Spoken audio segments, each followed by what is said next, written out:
Siapa ngajarin anaknya pengen ngancem-ngancem? Nggak sholat, neraka kamu gitu ya. Benar nggak? Itu anak nanti kalau dia nggak sholat, terus waktu dia dewasa, dia hijrah, nanti jadi panitia neraka. Karena udah masuk ke alam bawah sadar dia, beragama itu neraka. Kamu sesat, kamu terdisiksa loh. Ada orang ngomong begitu di atas mimbar, ngancem-ngancem terus, kayak surga neraka punya dia. Yang boleh ngancem itu yang punya neraka, ngancem pakai neraka. Yang punya surga, dia memberi kabar gembira dengan surga. Apakah itu punya kita atau punya satu kelompok? Benar, surga punya satu kelompok kan enggak? Surga milik Allah.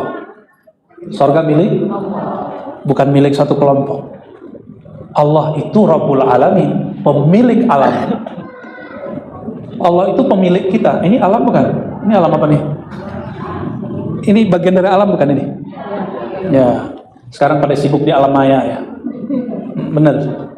Coba kembalikan kesadarannya, kita hidup di alam nyata. Tapi kita punya alam lain dalam diri. Alam ini yang sebenarnya sedang terbelenggu oleh tubuh ini, oleh pikiran ini.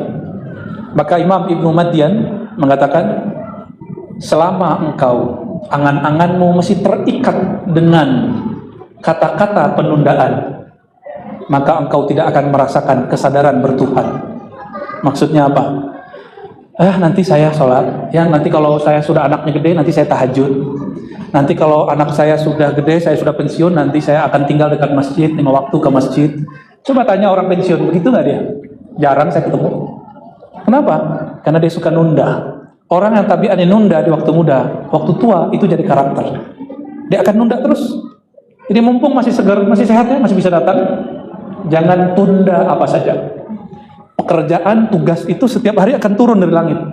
Allah kasih, cuma nanti dizahirkan menjadi pekerjaan-pekerjaan apa. Itu dari Allah semua sebenarnya. Jadi apapun pekerjaan kita, itu kan takdir dari Allah, benar nggak?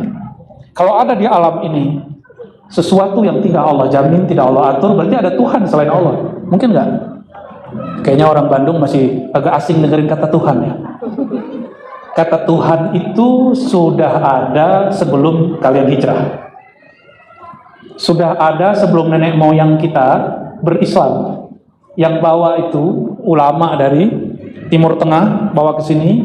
Puncaknya adalah kebangkitan Islam di ujung Sumatera bagian utara, yaitu Aceh. Syekh Abdul Rauf As-Singkili menerjemahkan kata ilah Rabb menjadi Tuhan. Siapa yang menerjemahkan ini? Seorang imam, syekh ahli tafsir, orang kita, namanya Syekh Abdul Rauf As-Singkili. Beliau lebih 20 tahun, lebih dari 20 tahun di Mekah dan di Madinah, keliling ke Baghdad, keliling ke Damaskus, keliling ke Mesir, kemana-mana, ke Yaman. Dan beliau lebih mengerti bahwa terjemahan kata Tuhan itu tidak masalah. Ya, jangan merasa asing, lebih mengerti ulama lah daripada orang baru belajar Islam. Apalagi orang, mohon maaf, sekarang kalau baru kuliah sana, baru kuliah 4 tahun, bawa gelar S1, terus berani mengatakan kata Tuhan tidak boleh, berarti dia harus kursus bahasa Indonesia. Kursus bahasa Melayu sebelum bahasa Indonesia, ya. Jadi boleh nyebut kata Tuhan? Boleh. Kita harus pakai ilah, Ustaz. Ilah Allah, Rabb Allah. Udah pernah ketemu orang Kristen Arab loh? Orang Kristen Arab nyebut Allah itu ilah, nyebut Yesus itu ilah. Nggak percaya? Buka Bible bahasa Arab. Buka Bible bahasa Arab kalau nggak percaya. Ya, oke, kembali. Inna lillahi wa inna ilaihi raji'un. Kita ini milik Allah. Maka apapun sekarang, mohon maaf, yang Bapak Ibu, teman-teman, saudara-saudariku punya, itu bukan punya kita. Nggak usah punya barang mobil yang di badan ini. Dari ujung kepala nih, ini kepala. Terus muka. Muka ini bukan punya kita. Ada yang pernah bisa menciptakan muka? Tolong dong buatin muka buat saya. Nggak ada kita yang mampu menciptakan muka. Jadi dikasih muka, hidungnya mau mancung ke depan, mau mancung ke belakang, terima aja. Ya. Allahumma sholli ala sayyidina. Ini tubuh. Kenapa saya katakan ini milik Allah? Coba perhatian muka kita. Dulu kecil, pas si baby kalau dipegang kenyal-kenyal nggak? Coba sekarang mukanya dipegang, coba pegang semua 1, 2, 3 pegang. Aduh, ada yang lagi nggak bisa megang mukanya. Tuh nggak bisa megang. Berubah ya? Berubah. Sama, saya megang muka saya juga beda. Dulu waktu kita masih SMP, SMA tuh kayaknya masih klimis-klimis gimana gitu. Udah berubah. Pegang sini sudah berkerut. Seandainya ini milik saya akan katakan kepada yang berkerut, wahai yang berkerut, kembalilah engkau seperti remaja dulu. Tahu-tahu bangun tidur muncul jerawat. Ternyata jerawat pun, satu jerawat kecil, seorang hamba tidak mampu untuk menahannya. Benar? Tanda kalau tubuh ini bukan milik saya, bukan milik kita. Terus yang punya siapa nih? Benar. Kalau yang punya nanti minta, mau nggak? Mau nggak mau, kayaknya nggak rela gitu ya. Kalau lagi dapat musibah, bacaannya apa? Itu dapat musibah kematian. Dapat lagi kemalangan apa gitu. Misalnya ngelihat anak kita jatuh, bacanya apa? Astagfirullah gitu ya. Sambil urut-urut dada. Itu tanda apa? Tanda solehah atau tanda nggak terima? Nggak terima.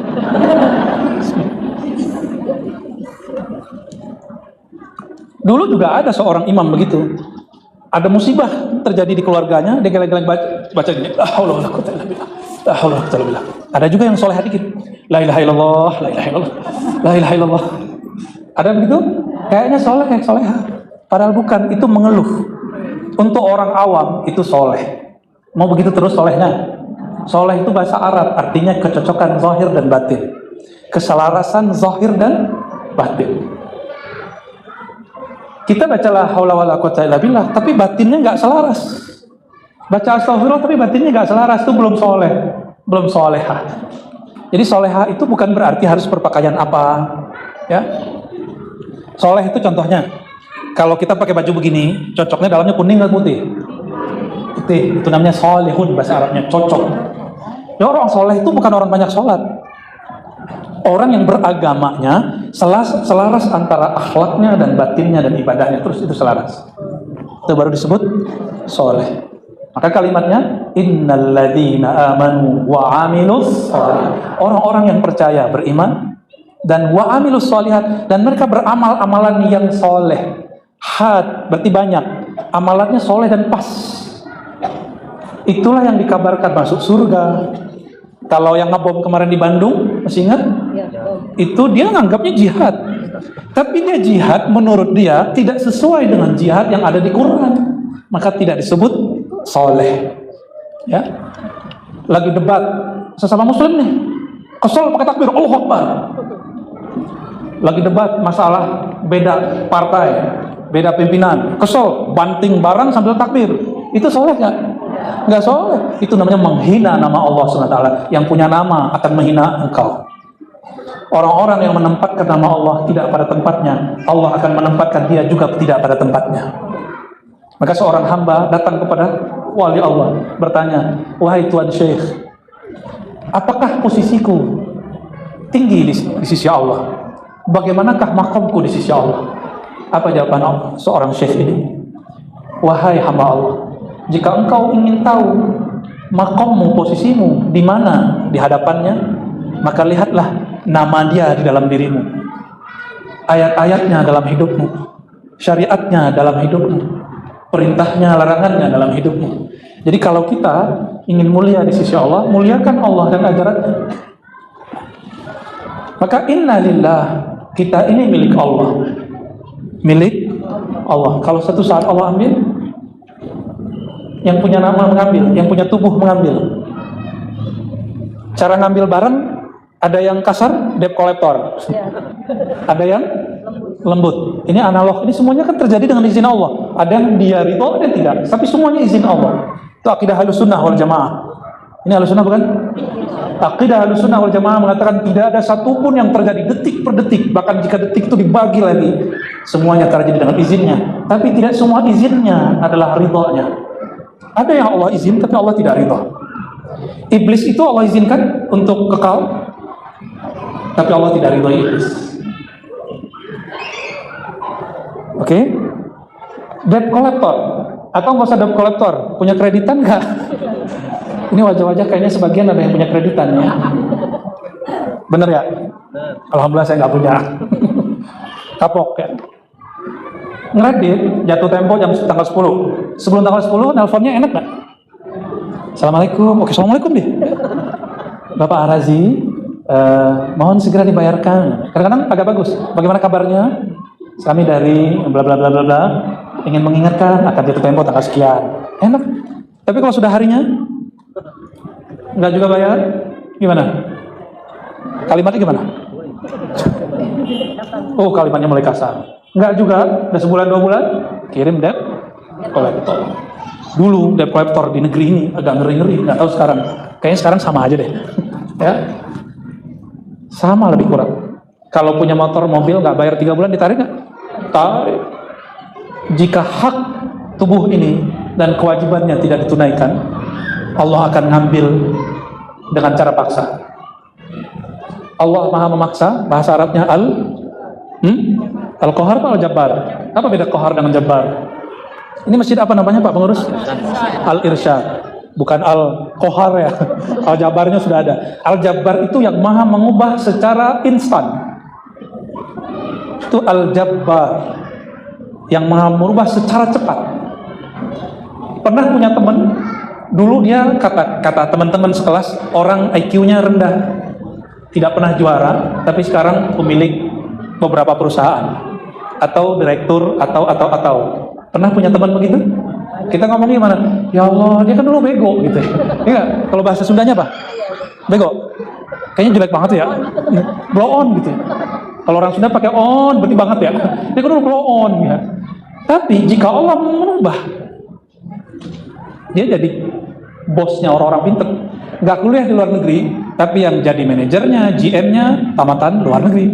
Sudah kejadian belum di Indonesia? Sering kejadian. Ya.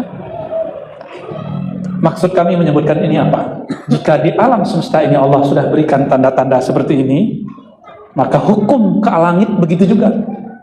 Hukum langit seperti itu. Jika sudah saatnya kita tidak tunaikan, ingat nanti Allah ambil. Nah, ini yang dikalamkan Imam Notailah Skandari. Jika engkau tidak menyadarinya, di saat nikmat itu masih ada pada dirimu, nanti Allah akan menegurmu di saat nikmat itu dicabut darimu.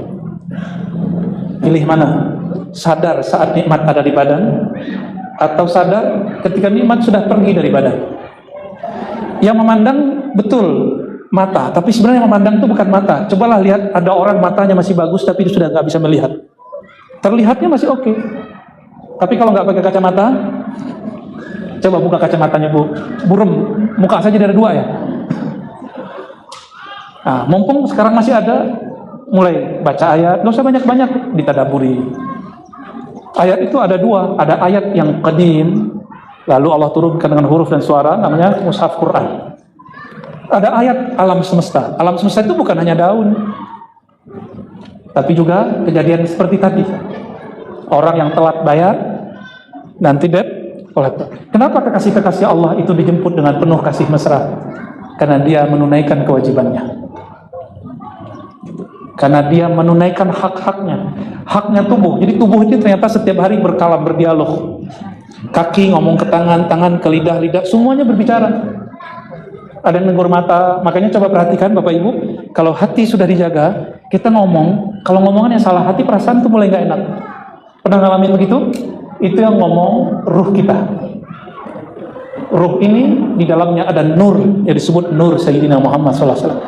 Nur inilah yang dirawat oleh para ulama aulia, maka mereka jadi wali. Kita kurang merawat. Lihatlah wali. Wali itu matinya diziarahi, hidupnya disowani. Sowan bahasa orang sini apa? Sawan. Silaturahim bahasa Arab, gaya bener. Dikunjungi bahasa Indonesia ya. Coba lihat kiai-kiai di Indonesia yang masih hidup, dikunjungi nggak? Udah meninggal, diziarahi. Kenapa mereka diziarahi? Bukan karena mereka, tapi karena mereka merawat ada nur di dalam dirinya. Yang paling banyak diziarahi di alam semesta itu adalah Ka'bah dan Masjid Nabi Muhammad SAW. Nggak ada lagi. Inilah khasnya kita. Keistimewaan umat Nabi Muhammad SAW. Kubur nabinya jelas. Kubur nabi yang lain nggak jelas. Itu nabi kita juga. Nabi Isa nabi kita juga. Nabi Syuaib, nabi semua itu nabi kita semua. Cuma mungkin umat mereka nggak mengakui kita, nggak ada masalah. Nabi Muhammad SAW orang berziarah terus sampai hari ini. Lalu siapa lagi yang diziarahi? Orang-orang yang ada ilmu tentang Nabi Muhammad di dalam kalbunya, akhlak Nabi Muhammad SAW di dalam dirinya. Itu yang diziarahi.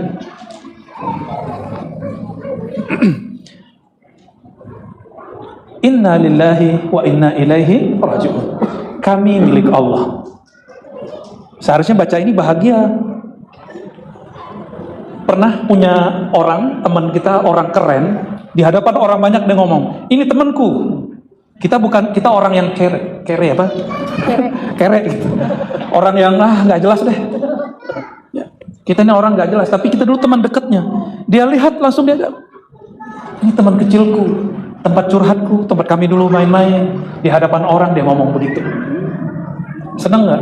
Senang. Teman saya, direktur satu perusahaan, tiba-tiba udah pensiun, diundang oleh menteri untuk sholat Id. Cuma untuk sholat Id, dapat slot. Senangnya bukan main. Ada juga teman saya, Ustadz, diundang untuk pernikahan anaknya. Anaknya siapa? Anak presiden. Senangnya bukan main. Anak presiden mengundang dia. Berarti aku dikenal presiden tuh. Gitu. Manusiawi, senang, benar nggak? Senang. Udah hadir, ternyata kita punya perasaan sensitif. Ini manusiawi, tapi ini jangan dipelihara. Jangan dipelihara ya. Apa itu? Perasaan sensitif yang berlebihan. Kok aku nggak dilihati? Kok aku nggak disapa? Kok aku nggak di? Gitu. Ini hati-hati. Ini pengurus masjid nih. Mohon maaf tadi saya nggak nyebutin yang terhormat ya. Ya pengurus masjid kalau kita ceramah, mohon maaf di banyak wilayah, saya harus nyebutin satu. Pak RT, Pak RW. Ceramahnya Google ya. Akhirnya kita pendek aja. Semua yang sudah disebutkan oleh MC yang saya hormati. Ada juga yang marah ya. Karena kita milik Allah. Kalau Allah mengatakan, wahai hambaku, engkau milikku. Harusnya senang atau nggak senang? Senang dong seharusnya. Tapi kenapa takut dibacakan ini? Karena nggak tahu ilmunya. Maka berbahagialah kalau ada orang baca inna lillahi wa inna ilaihi raji'un. Kami milik Allah. Ini baru separuh nih kita kasih, belum ilaihi raji'un ya. Inna lillah, kami milik Allah. Apa kata Allah? Lillahi ma fis samawati wal ardh. Yang di langit, yang di bumi semuanya milik Allah. Kita lagi di langit apa di bumi? Apalagi di neraka? Apalagi di surga? Di Rasulullah SAW menyebut majelis-majelis ilmu dan zikir dengan taman-taman surga. Sadar atau tidak, dari tadi kita sudah masuk taman surgawi. Yang merasakannya ruh, tapi dia tidak dapat dikalamkan. Mala ainun ra'at wala udhunun sami'at wala khatira ala babil bashar. Tidak bisa diungkapkan. Dia hanya senang aja. Tahu-tahu sudah mau 1 jam, ya. Benar. 30 menit lagi. Saudara-saudariku, sahabatku yang makan Allah, maka berbanggalah, berbahagialah, semangat kalau baca inna lillah. Kalau ada orang pengumuman kematian, itu ruhnya sedang berbahagia karena dia berpulang kepada Allah, pulang kampung. Kalau dianya sudah kenal yang punya kampung. Kita mau masuk kampung, tapi nggak kenal yang punya kampung, nggak ada kenal satupun orang yang di dalam kampung. Jadi waktu kami ke salah satu negara, alhamdulillah saya masuk, teman saya masuk, ada satu ditahan. Gimana cara jemput dia ditahan? Harus ada jaminan dari orang yang sudah netap di sana. Akhirnya itu namanya wasilah. Meskipun kita milik Allah, kita langsung dapat munajat kepada Allah, tapi tidak mudah untuk dapat jaminan Allah itu kalau nggak melewati kekasih Allah. Karena iblis juga ngaku-ngaku dia kekasih Allah, tapi nggak lewat jalur Sayyidina Muhammad SAW. Inna lillah, tubuh ini terdiri dari apa aja? Darah, tulang, apalagi? Daging. Emang punya daging? Bisa dikilain gitu. Apalagi? Kulit, jerawan. Suka makan jerawan nih bun ya. Apalagi? Tuh, itu bukan punya kita. Coba gigi. Gigi kalau udah masaknya dia copot sendiri nggak? Copot sendiri, nggak bisa diapa-apain. Gigi yang sudah tumbuh yang kedua ini, kalau dia copot bisa tumbuh lagi nggak? Tapi pengennya gimana? Pengennya Allah tumbuhlah. Tanda kalau gigi ini bukan milik kita, jadi jaga-jaga punya gigi. Gimana cara jaganya? Nggak hanya jaga makanan, tapi juga jaga untuk memakannya dalam nama Allah Subhanahu wa Ta'ala. Karena ini milik Allah, dia hanya nyaman jika menyebut nama Allah. Jadi tubuh kita ini Bapak Ibu kalau nyebut nama Allah, subhanallah, itu tubuh itu bahagia.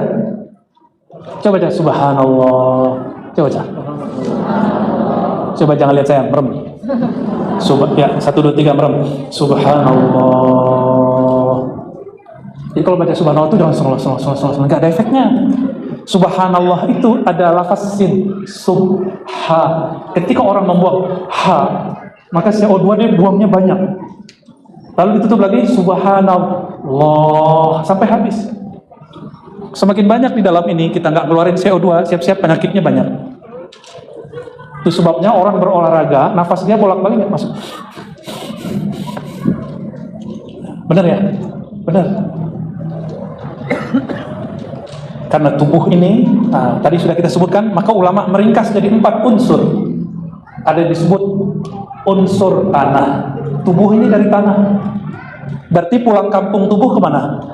Ke tanah. Di dalam tubuh ada air, maka airnya akan kembali kepada air. Ada udara, dia akan kembali kepada udara. Ada api, dia akan kembali kepada panasnya api. Bumi, itu di bawahnya bumi, itu ada magma yang kita lihat kadang-kadang Allah muntahkan melalui Gunung Merapi, benar?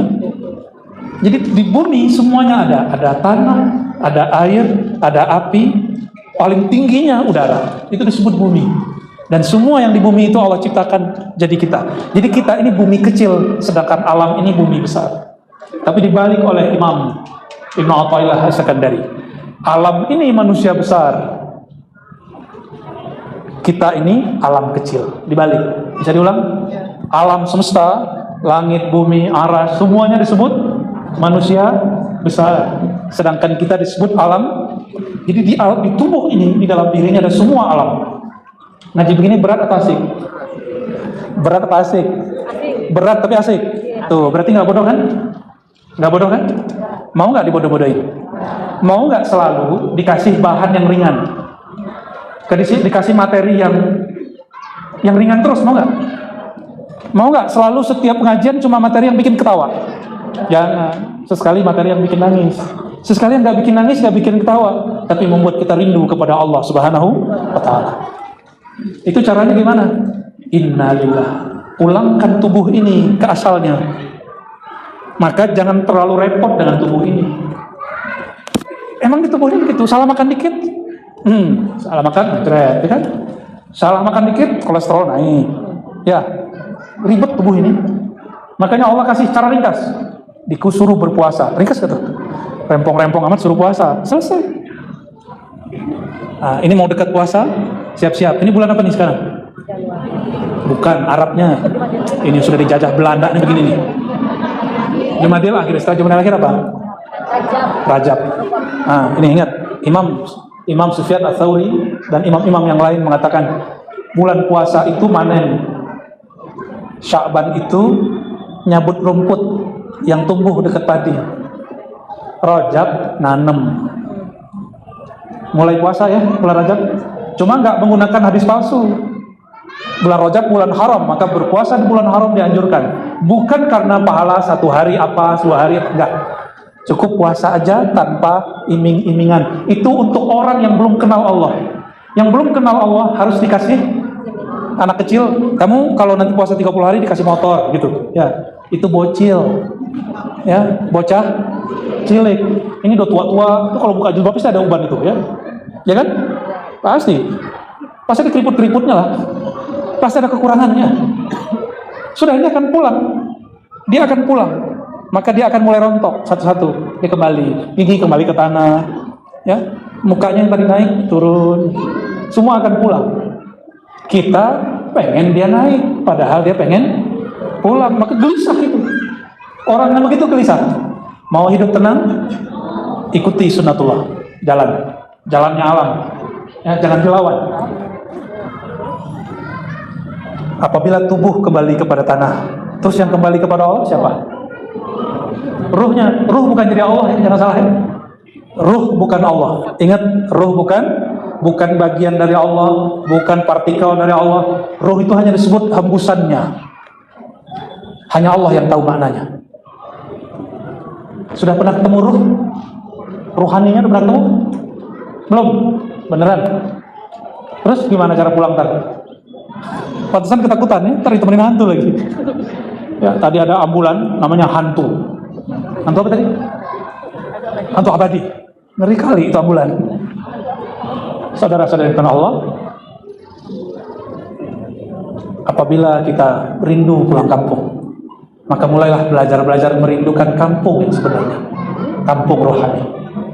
Mulailah kenali jalannya, ingat-ingat jalan pulangnya, mulai pelan-pelan melepaskan hubungan kita dengan tubuh ini, karena dia akan berpulang ke asalnya, sedangkan ruh mesti berpulang ke asalnya.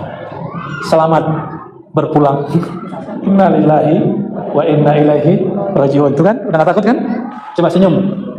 Inna lillahi wa inna ilaihi rajiun. Ayo senyum. Gitu. Jadi baca inna lillahi jangan Allahumma sholli ala sayyidina